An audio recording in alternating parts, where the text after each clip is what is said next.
Okay. New intro. Cars and kicks. Cars and kicks. Nice and short. Simple. Keep it tight. Keep it tight. Okay. Can we do a 3-part harmony though? Like I'll come in with the cars and kicks. Cars and kicks. I'm gonna be honest. I kind of like it when I was doing it by myself. I'll just be frank here. It had a certain charm to it. Yeah, I'll give you that much. Yeah. It felt like a very like just Jacques kind of thing. Yeah. But I mean, I'm open to it. Again, it's our intro, so I don't make the final decisions. You know what it might be. Just let me hear it again in A minor. A minor.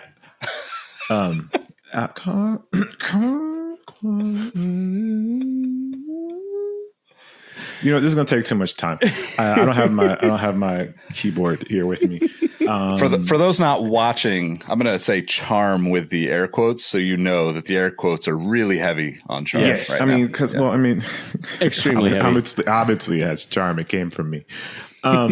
So, hello, audience. For those that are watching, hi. For those that aren't watching, hello. I don't know why it's different if you're not watching. I guess it's the same greeting, but we just want to welcome you in. Come into the house, listen, enjoy what you're about to experience. The sound of 3 people, I guess, that are going to talk to you about things, right? Is that what we're doing? Are we talking to them about things today? I mean, I thought we were at least going to get some sort of like adjective, like 3 awesome people, 3 knowledgeable people, 3, I was going to go with people. Sexy, charming, sexy. I was going to go with sexy right away, but I didn't want to like assume anything. You know what I mean? I don't want people to be like, oh, these guys are sexy. Like, and they didn't know. I mean, obviously if they see us, they know. I didn't want to just like put that out onto them kind of thing. I feel you. And so that's why I was just like people and let the people decide about the people kind of thing. You know, that's deep. Okay. That's why I'm on the podcast. They brought me in. That's why you guys brought me in. It was like, we need someone that has depth. So we're this is not a podcast about Inception, but there will be many layers to it. Let's say. Cars, kicks. We're going to talk about some icons today, to be honest. Like, I mean, truly iconic sneakers, truly iconic cars. Indeed. I don't even know where to start, though. Like, which direction you want to go? I mean, Jacques, you want to give us the origin of the word icon? This is a lot of pressure on me right off the jump for this podcast. But I mean, if we must, when you think about icon, and you look in the dictionary, you'll probably see the words or the letters. ICON, and there is. Thank you. Wow, you're welcome, audience. You're welcome. That was amazing. I thought he was going to go a different direction with that. I thought it was just going to be like it's a picture of Beyonce. You know, like I mean, which would be an alternate. Or it could be a picture of Taylor Swift, or it could be a picture of Michael Jordan, or it could be a picture of Art and Senna, Sevi Ballesteros, could be or Michael Schumacher. It could be a picture of a 911. An Air Max. I just randomly throwing those out there. Okay, I like that. Icons. You know, just saying. I'm going to make this a really obvious transition. Hey, Eric, tell me more about the 911. The 911. Let's go deep into the history of the 911. Yeah, let's talk about it. No, I think just to take your beautiful segue there and run with it. Man, the 911, the new hybrid 911, Porsche just recently announced that they're finally going hybrid on their iconic 911, which is it's a huge jump for the purists, I guess you could say. Okay.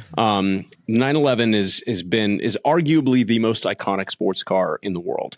I don't care if you're into cars or not into cars. You see the silhouette of a 911, which has evolved but hasn't dramatically changed since its inception, and you know what it is. Even if you're you, Jacques, that doesn't really know a whole. Oh no, you do know. I forgot. No, yes, you know a lot about cars. I forgot that part. I'm playing the role of the layman. I forgot that part. Here on this podcast. Yes, but that's what it was. I'm very well educated in the history of the 911. But no, it is, talking about the kind of the evolution of an icon and the end of an era. These are all things these terms that we hear when it comes to cars and even sneakers, and we'll get into that in a minute. But the biggest thing here, the headline, so to speak, is the 911 going hybrid, right? Hybrid technology. I think we're starting to see people kind of understand a little bit more about it. For the longest time, the non-car people, you hear hybrid, you assume Prius. They were kind of first to the table, right? In the consumer market anyway. And a lot of the purists and car guys, which I feel like I'm one of the biggest car people in the world, but I'm different and I'll get to that in a second. But when you would hear hybrid or electric or whatever, it was almost like you were saying words that shouldn't be spoken. A lot of like true diehard car people are anti-electric vehicle, anti-hybrid. Oh, it's ruining the characteristic. It's taking the soul away from these cars. And the argument can be made for a variety of reasons, and it can be valid in certain ways. Obviously, I haven't driven the new hybrid 911. Very few people have, but I hope to get my hands on one soon. But I will say this, like, things change, times change, and the 911 Porsche hung on for so long. They've been in the hybrid world and the electric world for a while now. And the 911 is one of those kind of you don't touch, type of things because you don't want to upset the purists. Or if you are going to change something on it, it is specifically to make it even more badass, so to speak. When you talk about the RS line of cars, GT4 RS, GT3 RS, the adding a ton of aero to it, lightening the flywheel, making it rev quicker, more horsepower, all the things that people really gravitate towards. But hybridization, I guess, if that's the proper term, they've held off from going that route for a long time, mainly to kind of appease the purists. Yes, so Jacques, you look like you're intrigued. Yes. So I guess I try to think about this in the way that I think about sneakers. So let's go with like the Air Max sneaker. The Air Max sneaker has evolved over time. Yes.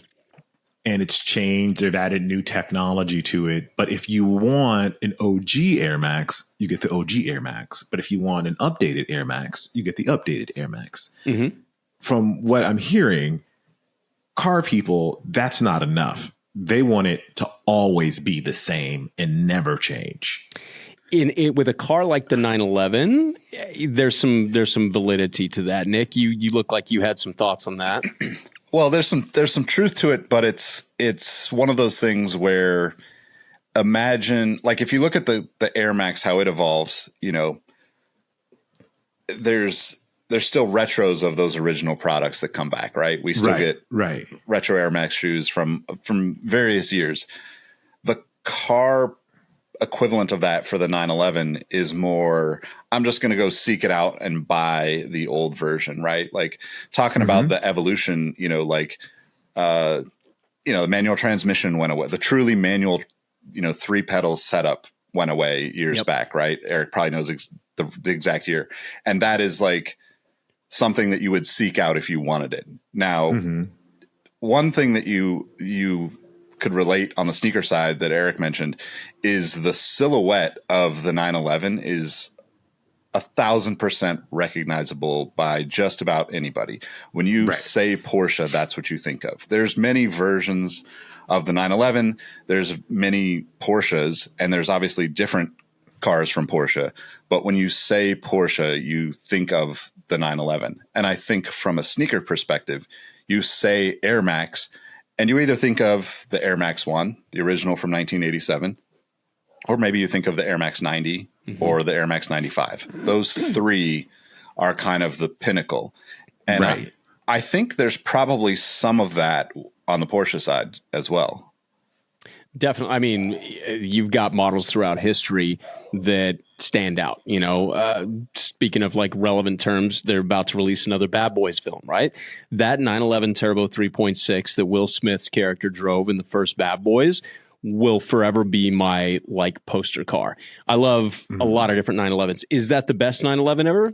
Probably not. It's great, but it is the most iconic of the icons, so to speak, in a lot of ways. And in the car world, it's kind of like the sneaker world in this regard, right? Like they're the people that will buy sneakers and they'll wear them all the time. I was just out working on my truck in my Jacques' favorite shoes, the Panda Dunks, which appropriately enough, they were getting beat up because I'm working on my truck in them. Right. But, I will wear my sneakers and I don't really put anything on ice, and probably because I don't have 4,200 pairs like Jacques does. But, I do wear my stuff.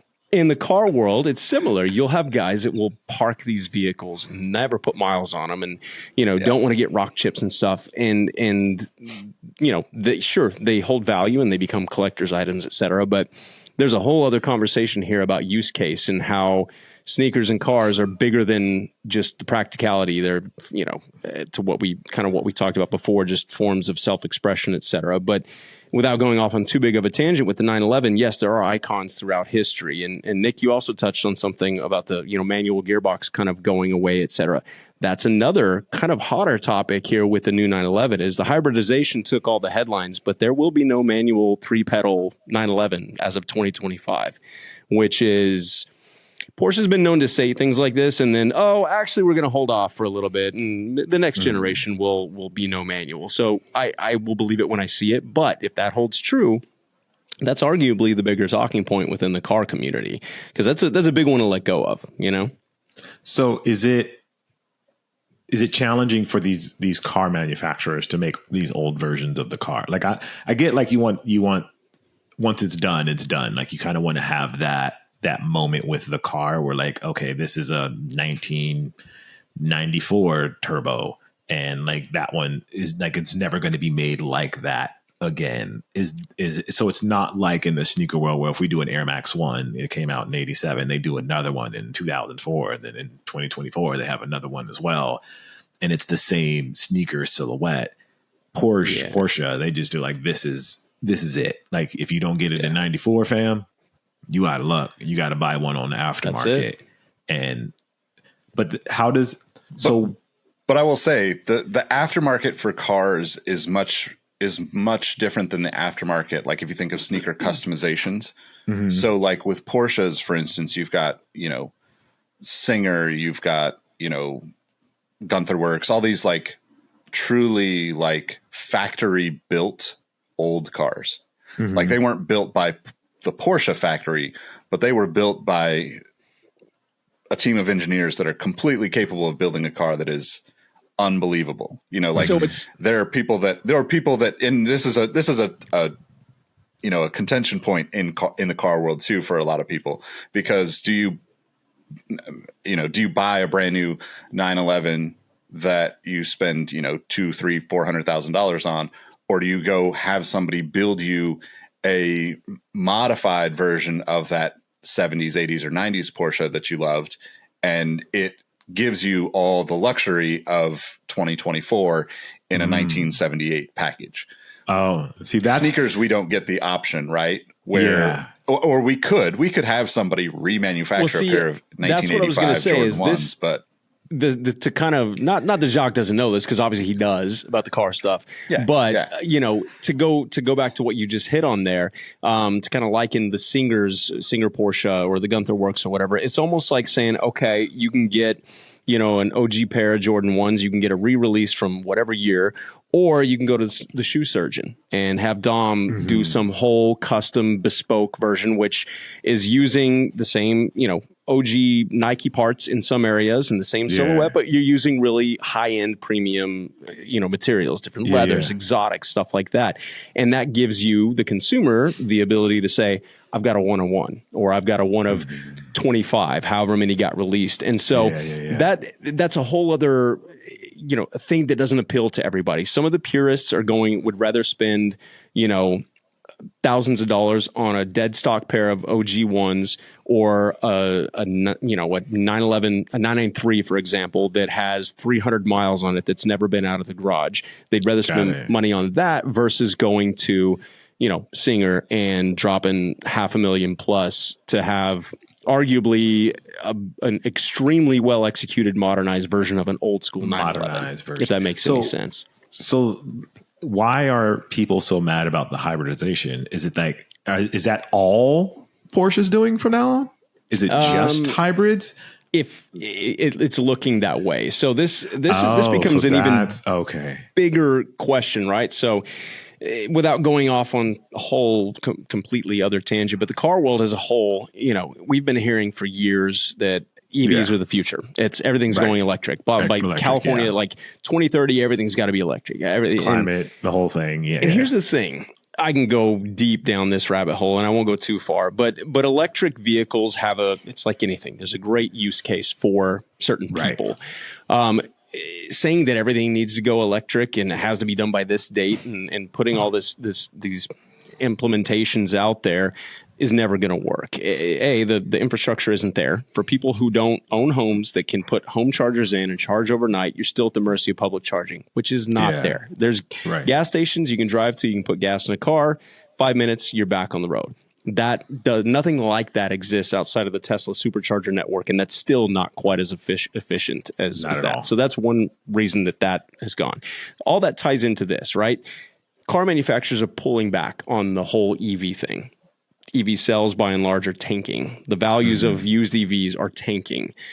So now, we're kind of seeing people take a step back and go into this hybridization, model of, okay, we're going to keep a gas-powered engine, internal combustion engine, with an electric assist. And different people have different approaches to it. So if you go to Toyota, for example, the new Prius, which is kind of badass in a weird way. It is. It's designed primarily for efficiency. So you have a really small internal combustion engine, you have a decent size, battery electric motor combination, and it's designed to give you a little bit of pep because electric motors inherently add a little bit of pep to the step, so to speak, just the way they deliver power. But you go to like a 911 and they're not building a new 992.2 to get 80 miles per gallon. That's not the point of a hybrid system in this car. Which is frankly shameful. Frankly, shameful. Right? Because when you're spending $235,000 on a car, you should be able to get 80 miles per gallon. You should get 80 miles. Yeah. Go ahead. Sorry to interrupt, but I just want to make sure that Porsche knows that shameful. shame on you, Porsche. But no, in this instance, it's all designed for performance, right? And there's no denying it. Like just some of the quick facts, and I don't have everything, down to the number, but like the car only weighs about 100 pounds more than the outgoing 911, which is pretty big considering you're adding batteries and electric motors and stuff like that. Because keeping weight low is always good for performance. It adds, I think the horsepower figures for the base whatever they're calling it, 911 or base 911, so to speak, are going to be like 552, which is insane. For a starter, quote unquote 911. But all of this is to say that is Porsche's direction here with hybridization is performance, and this goes back to people saying, oh, well, they finally made the 9. They finally sold out. There's going to be the people that say they sold out. They went hybrid on the 911, blah, blah, blah. Look at Porsche's history in motorsport, because that's what everybody wants to believe they are as a racing driver when they buy a 911, right? They think that the car is going to make them, suddenly drive like Hamilton or Verstappen or whatever. It's kind of like the guys on the golf course that think, you know what? I'm not playing so good. Let me go drop $3,000 on a new set of irons. Yeah, you should probably just go take a lesson or something, right? Probably better money better spent. Yeah, but in this case, it's you're just going to see the people will finally come out who dive deeper into it. You're going to see that this hybrid technology has been around for quite some time. And if you look at motorsports history and Porsche's motorsports history, yes, they were winning championships for years and years and years. They were one of the first to bring hybrid powertrains to Le Mans. I don't think they were the first, but they were one of the first to bring a hybrid powertrain to Le Mans and dominated, just like they tend to do all the time. So One can say that they held on for so long to appease to the purists and didn't go hybrid on the 911. The other side of the argument is they're always, when they release something, Porsche tends to do it right. So part of the reason they haven't come to the table until now with this is because they wanted to make sure they knew it was going to, shake up the car world, and they wanted to make sure they were doing it right. And, this going back to the sneaker thing, like, the Air Max evolution and the different technologies that they've implemented over the years. There's been some hits and some misses. Same things with the 911 or any other car manufacturer. But, you can fill me in more on that. Like, just thinking going from the Air Max 1 to the 90, 95, like Nick mentioned, what makes those special or better or stand out, over the conventional ones? Like a lot of its story, a lot of the story and nostalgia really is what makes the big difference in the sneaker world. Like story and nostalgia kind of run the sneaker aftermarket, so to speak, in the sneaker hype cycle. So I guess is there when, like for an Air Max 1, if you got an original pair, like that's a cool thing. That's a cool thing to have. But it doesn't necessarily give you any more bona fides than someone that has a new pair of Air Max 1. It gets you, okay, like he's a historian, so to speak. It's like, oh, okay, he has a collection. That's his thing. Mm-hmm. But it seems like with Porsche that if you have an older car, there's a little more bona fides attached to that. Like that makes you a little more, I don't know if like is there the hierarchy in in the car world? It seems like it gives you a little bit there. And then I guess the other question I would have is, what is the fear of hybridization? Like, what are the purists, so to speak? What are they scared of? What is that it's going to rip the soul out of the 911? Nick, is that when they say the soul, is that just the sound? No, it's bigger than that. I'll let Nick take this because look, he's chomping at the bit. Yeah, he's shaking his head like. Well, I find myself in a weird spot, right? As in the sneaker world, I'm against hybridization. Like if you think of like an Air Max 1 with an Air Max 90 midsole or whatever, like I know that has happened since the late 80s, but it's not something, or since the early 90s, it's not something that I like. I typically am like, just give me the purest form of it that I fell in love with as a kid. And that's what I want as a retro product now. On the car side of it, I think like to Eric's point, hybrid systems have been around for 30 plus years. Yeah, it's not new. It's not something that's new. It's something you hear about all the time. It's not at all. And if consumers actually understood some of these hybrid systems, you would realize that some of this stuff is just, it's evolved to the point where why wouldn't you have it? I went to a lot of American Le Mans racing in the early 2000s. That was a standardized regenerative braking. So basically you have some sort of a hybrid system where your brakes, when you're slamming on the brakes, it's sending power back and it's generating power for the hybrid system. That same thing happened in Formula One in 2009 with KERS. And I forget what it was called, kinetic energy recovery system or something like. Yes. Yeah. And like that's still what Formula One cars do today to some extent. Like it evolves, think of like Air Max as a cushioning in 1987, but like what's the 2024 version of Air Max? It is not just a tiny little bubble in the heel of the car.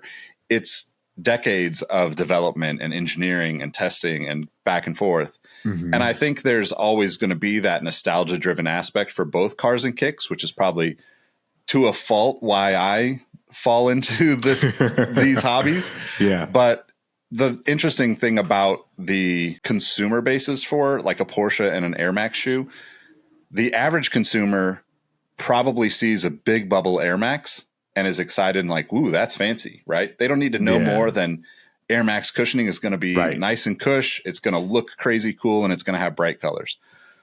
Porsche drivers, on the other hand, are the exact opposite. Like if you gave most Porsche owners the option to buy a, I don't know how far back you want to go, but like 2007 GT3 RS for me, still the 5-lug is like the kind of end of Porsche as like raw, visceral experience. Did you say that's the 5-lug one, right? 5-lug, right? It's 5-lug. Yeah. They went to center lock the next generation. That's Center like lock, a true race wheel, right? That's when it changed. Yeah. But that is kind of a defining point, right? Wherever you land in that nostalgia, in that run of nostalgia, I'm sure there are plenty of people that are like, once they move from, air cooled to water cooled, I'm done. Like, I don't want a water cooled Porsche, which I can't remember exactly the year that happened, but Jacques probably 99. Knows, right? 99. Yeah, yep. Jacques is it? Yeah, I was going to say 2000, but 99 is probably right. Might have been late 98. Yeah. and for instance, Jacques, there's what's the 996, 997. Eric could probably talk a little bit about the aesthetic of that change that rocked the Porsche world. I've owned a couple of 996s. I had a C4S. I had a GT3 Club Sport, and which I dearly miss, both of them, for the longest time. And this is one of the things that I find fascinating in both the sneaker world and the car world too.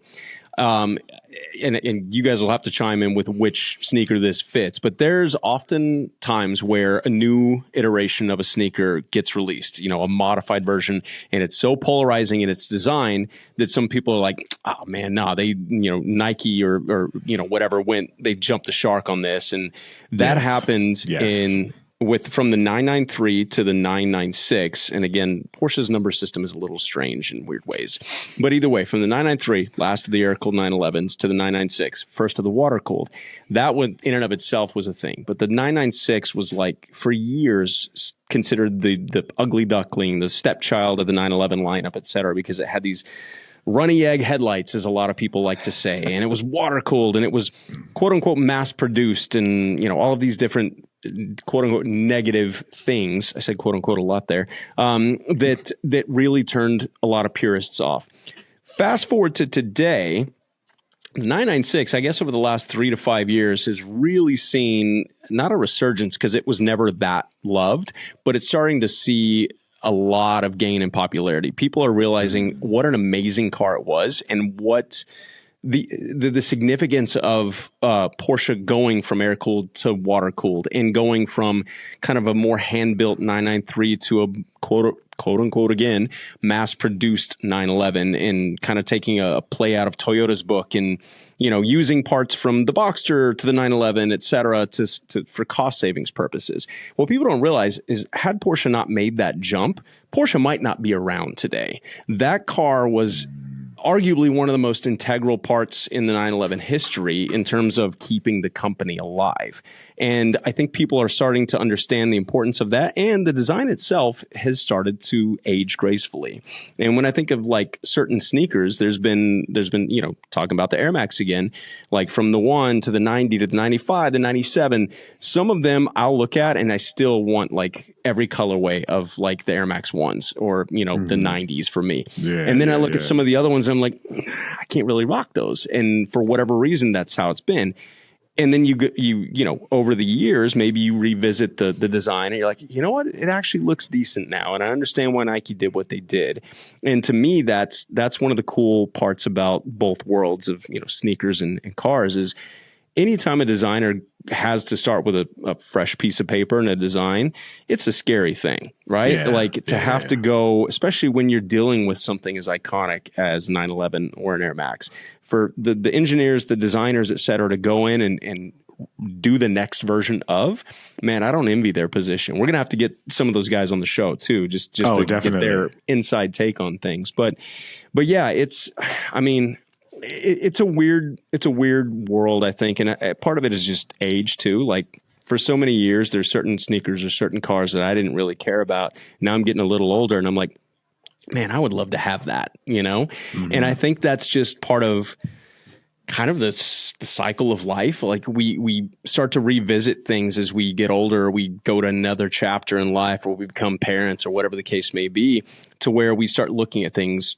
in a different light and through a different lens. And I think a lot of people are going to look at the newer 911 here and in a few years. And yes, it may be the 996 of this era where it's the first hybrid 911, but I think people are going to look and be like, man, they had to do that to stay up with the times, because if Porsche wants to consider themselves a bona fide supercar fighter, which they make amazing sports cars. They do have a couple supercars, but their sports cars have rivaled supercars at a lower dollar value. They're not cheap, but when you're taking on your $200,000 car, taking on $500,000 plus cars in the performance world and beating them, you don't want to lose that aspect of it. And it's gotten to the point where the naturally aspirated 911s or the turbocharged 911s without hybrid kind of run their course. And in order to compete with whatever's coming in the pipeline, they had to go this route. So I think it will slowly be appreciated for what it is as time moves on.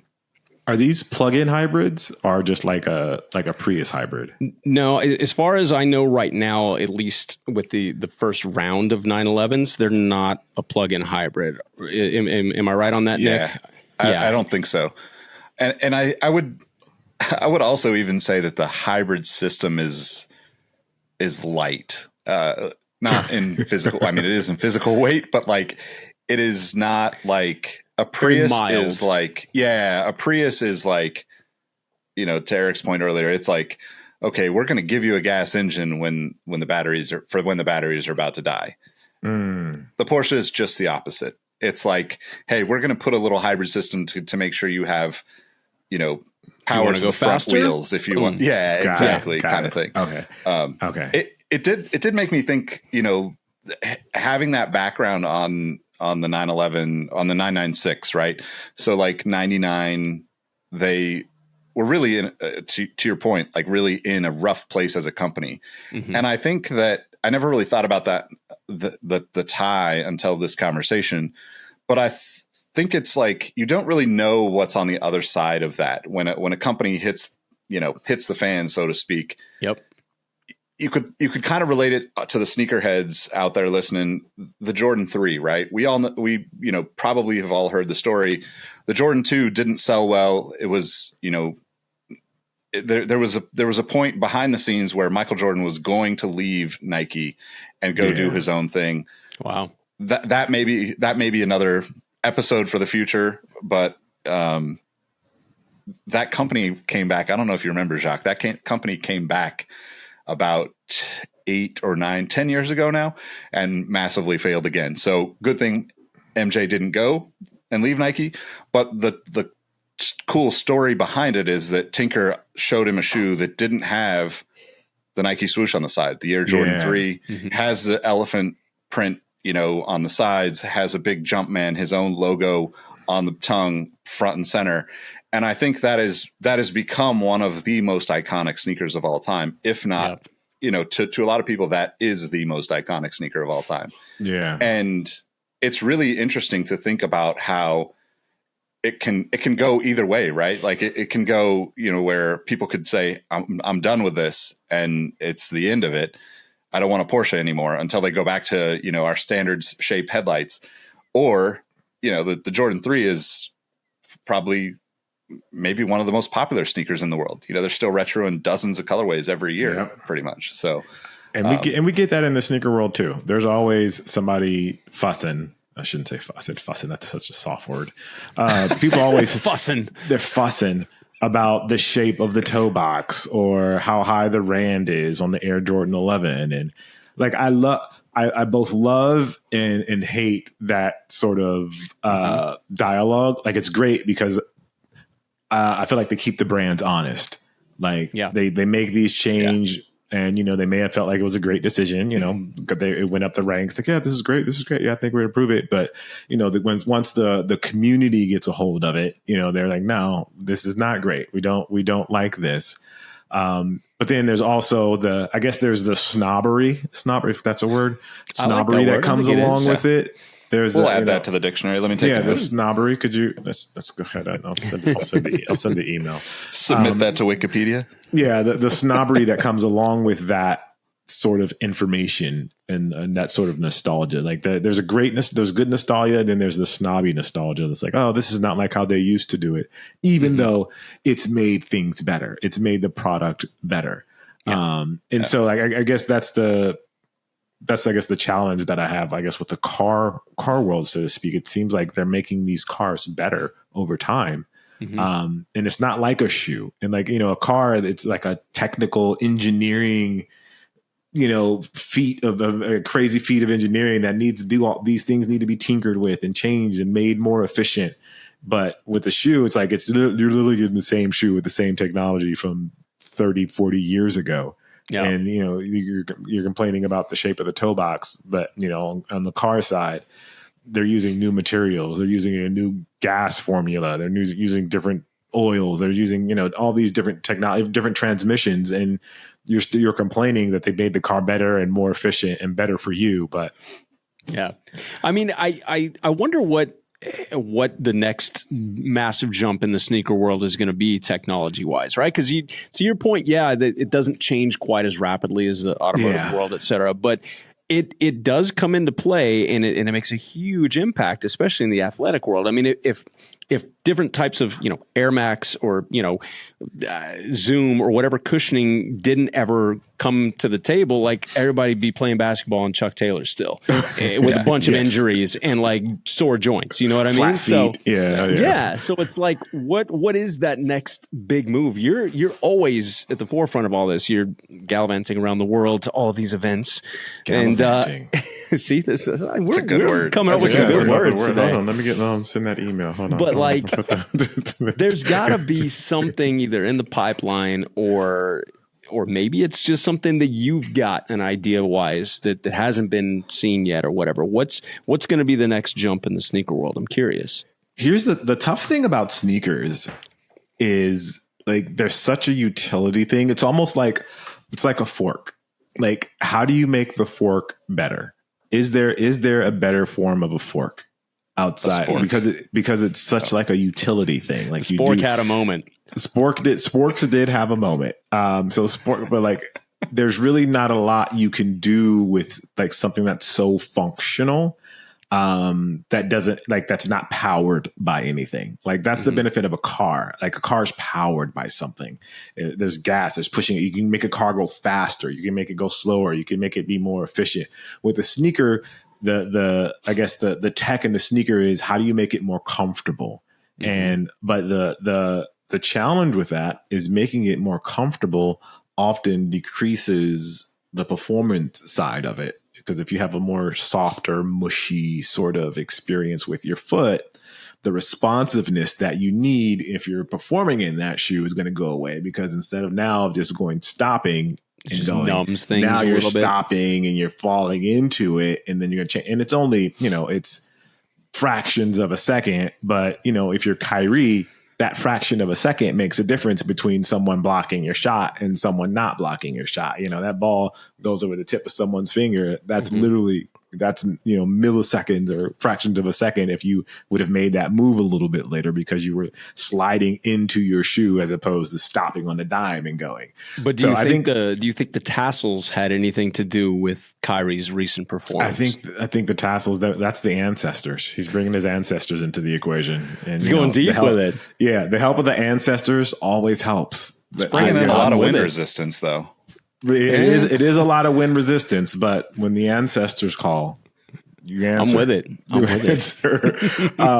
I think for sneakers, I think it's going to be limited to cushioning technology. I don't think there's a place for mechanics in sneakers. Like we have BOA, but I think that's the extent of like. What's BOA, the lacing system?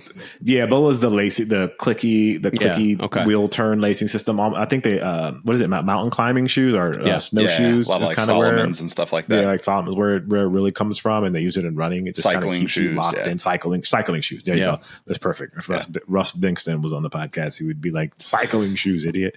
So I think that like that stuff like that can make a difference, but I just don't see a world where like AI is involved and be like, all right.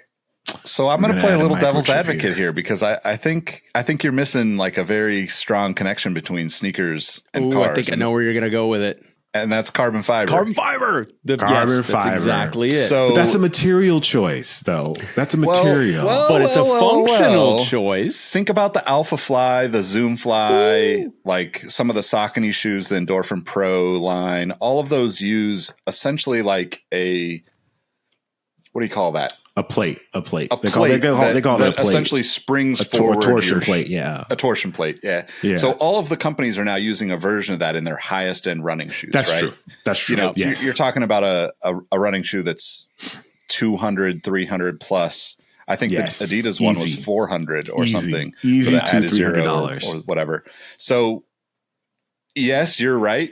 100% that like that it's not like a, you know, there's a lot more to the car side of it, but I think like the engineers that are building these, you know, creating these modern performance sneakers are so far beyond, you know, it almost is very similar, you know, like it's so far beyond the original Air Max idea of putting a piece of, you know, putting an air bubble in the sole to give you cushioning, where now, I mean, you could probably speak to it. The new Pegasus, right, is 3-4 different styles of cushioning, carbon plate, all in one, stuff. all in one. Yeah. So they have the Which React. Kind of reminds me of the Zoom 911. Yeah. Oh, okay. All right. Yeah, because I mean, I guess the new Pegasus has Zoom X, it has React, and it also has just like a Zoom Strobel. And for those that don't know, the Strobel board is the thing that your foot rests on. So you have the footbed inside your shoes, like the part that you can take in and out of the inside of your shoe. But what that rests on is called the footbed. And ZoomX is a form of cushioning or a form of foam, and React is also a form of foam. There's a ZoomX is a little more firm, React is a little softer, and then Zoom is like it's an air bubble, but it has fiber. It has these tinsel fibers inside that help the air bubble collapse and return to its original shape a little faster than if it was just air and the air was shifting around. The fibers provide a little more torsion, so to speak. Yeah. And then the torsion plate that Nick was talking about earlier is literally a plate inside of the midsole of the shoe, and that gives the shoe some snap back, I guess, some rigidity. It's almost like a what are those things? I want to say a snap bracelet, but that doesn't feel like that's not an accurate snap bracelet. Wow, you're showing our age. We went way back there for a minute. I'm trying to think. What is it? I don't know the best way to explain it. What's that? What's a good way to explain it? You know? Yeah, kind of like a catapult. Like it's inside the shoe and it doesn't bend as much, so you snap back down or snap up a little faster than you normally would if the plate wasn't inside. Yeah. See, and I would love to figure out who the first person behind putting carbon fiber into these shoes was, because I would bet money that inspiration came from the motorsport world.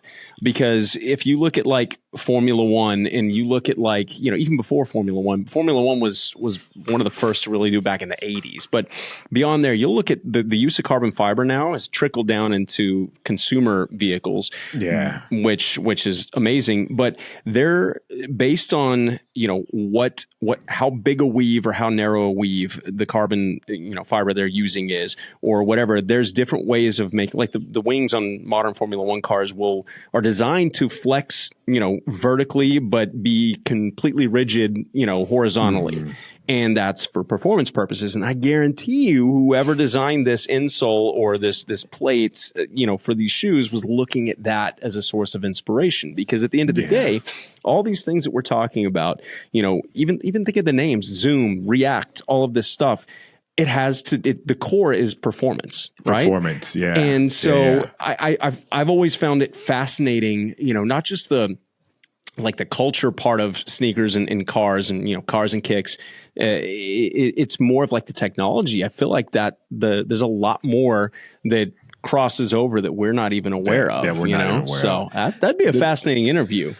Yeah. The thing with carbon fiber, though, I feel like it's such a aesthetic choice with cars and sneakers these days. I feel like it's so much more of like aesthetically as far as instead of performance. Would that be accurate? Yes and no. I feel like it was an aesthetic choice solely in the car world back in like the 90s when people were buying carbon fiber dashes off of like whatever JDM websites there were to put into their car, which literally Shots fired. Makes no. I had it too. But like, if you think about it, the whole purpose of carbon fiber as a technology in cars and shoes is performance and lightness, right? Yes, so here we were spending money to add weight to our vehicles just so it would quote unquote look cool, which is always subjective, you know? But yes, I think you have a point with that. A lot of it is aesthetics, but from a consumer standpoint, they make their choices based on whether there's visible carbon fiber in the midsole of a sneaker or on the dash of their car. But you know, like it's in so carbon fiber in infused plastics, etc., are used so commonly nowadays in even the most mundane cars, specifically for performance and lightness. So maybe the general consumer doesn't appreciate the performance aspect of it as much. They're still just on the it looks cool tip. But yeah, Nick, you got thoughts on that? Yeah, I mean, I think in theory, yes, like from a consumer's perspective, it's an aesthetic choice, right? You know, like it's kind of like what you're talking about like Kyrie needing that 10th of a second to make a shot, right?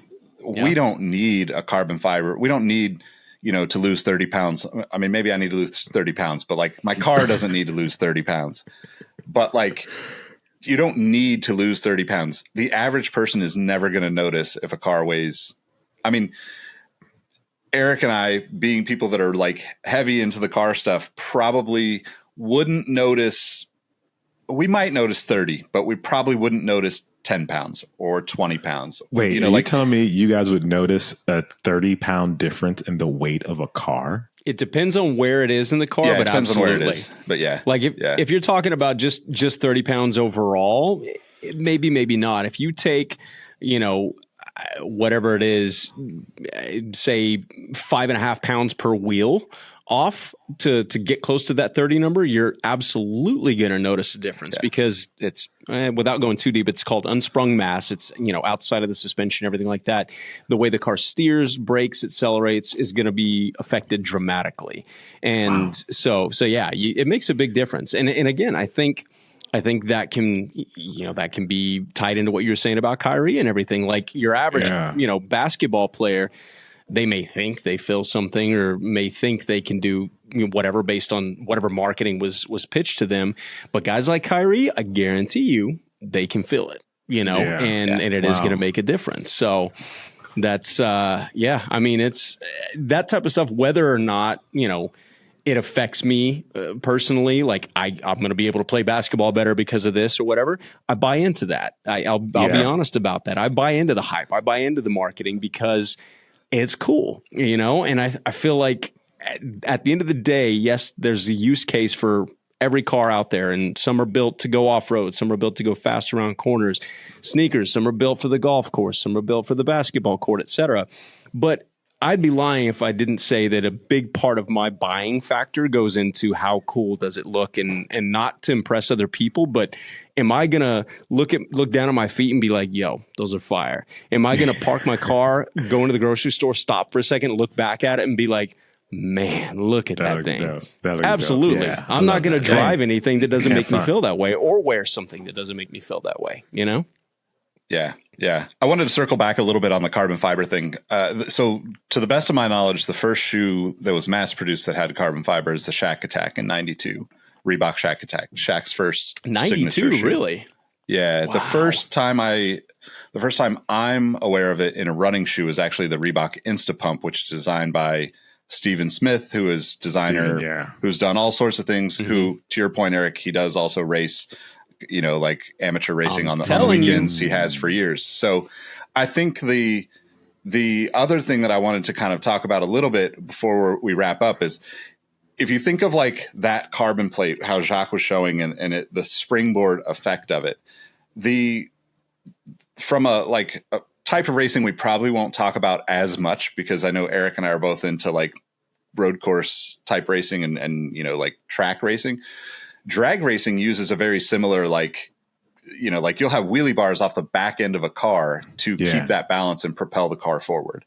And even, coming from like Hondas and front wheel drive cars, some of my friends had wheelie bars on the back of their car because they were creating so much power that they needed to keep that power shifted to the front, So that 30 pounds that we're talking about, depending on what you're doing, it's kind of like if you're driving like to tie this back into the 911s and stuff. If you're in like a 70s 911, 912 era Porsche, that car weighs probably pretty close to what like my 92 Integras weigh, 2,400 pounds ish, depending on low 2000s, how the car is set up. Yeah. And that's, 30 pounds in a car like that is, a chunk of change, it's 10%, like you're going to, maybe not 10%, but 1%, but still. Yeah. But you're going to feel like if you have, like if I have my nephew riding in the car with me in a car that only weighs that, and he's a, 30, 40 pound kid, it's a big difference. And if that person is, I don't put my nephew in the trunk, but if my nephew was in the trunk and it would feel like he was dragging you down in a sense, so if you have that 30 pounds at the back of the car, especially in a front wheel drive car, you're going to feel it a lot. If you have that 30 pounds in the back seat of a Mustang, you're not going to feel it as much because it's just sitting weight on the back of the car. You're not going to, like the torque comes from right there anyway, basically. So it's interesting to think about. I think I personally buy into all of the carbon fiber usage anywhere. Like if I can have carbon fiber, everything. I've got carbon fiber camera tripods, anything that I can do to reduce the weight of just my normal daily type of things, I'm all for it. So all for it. Okay. So to wrap things up, Porsche 911's going hybrid. People are upset because they feel like they're going to lose the soul of the hybrid, of the 911. Soul of the 911. Although it's making the car more efficient, and is it faster as well? You did say that's faster. That's the main point. Is it's quicker. It's faster. And the funny thing is, efficiency ties into both performance and fuel economy, so to speak. So in this regard, I don't know what the mile per gallon numbers look like yet, but it is definitely going to be quicker. I mean, they're talking like, again, whatever the base. I think they're getting rid of the 911S. I think it's going to be 911 GTS, and that's it for starters. I might be wrong about that, but either way, I think the base 911, they're talking 0 to 60 sub 3 seconds, which is, I mean, I was around when if you broke 60 miles an hour in 5 seconds, you were really moving. And now we got, I mean, I just got a Rivian R1T, which is a whole other topic we'll talk about soon, but that is a 7,300 pound truck that does 0 to 60 in 3 flat. And it's insane. And it's all electric. And again, there's going to be haters that are going to be like, wait, Eric, I thought you were a car guy. Why are you buying electric cars? Blah, blah, blah. I thought you were a car guy. There's a whole use case for it that I will talk about on another episode.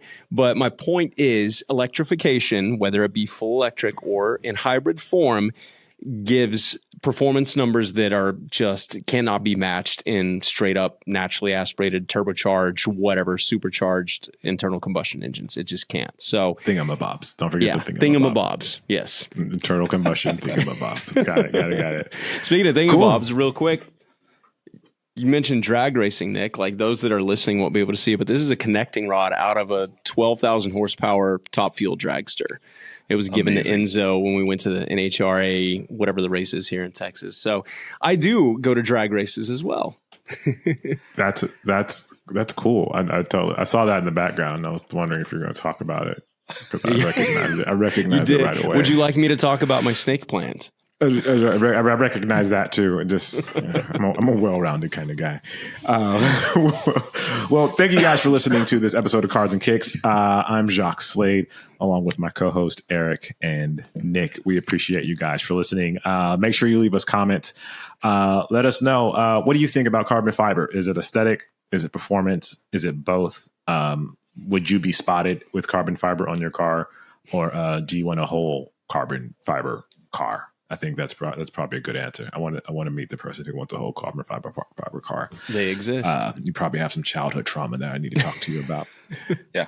We talked about other previous it's you, episode. Nick. I was raising my hand for those that aren't watching. So yes, we'll get into my childhood trauma in a future episode as well when we talk about full carbon fiber cars. Man, we're gonna go down some journeys on this show that we never knew possible. Childhood trauma, beautiful. cars and kicks. It all ties in. Yeah. Get your carbon fiber. We're here to help. All right, y'all. folks. Thanks for listening. Thank you. Peace.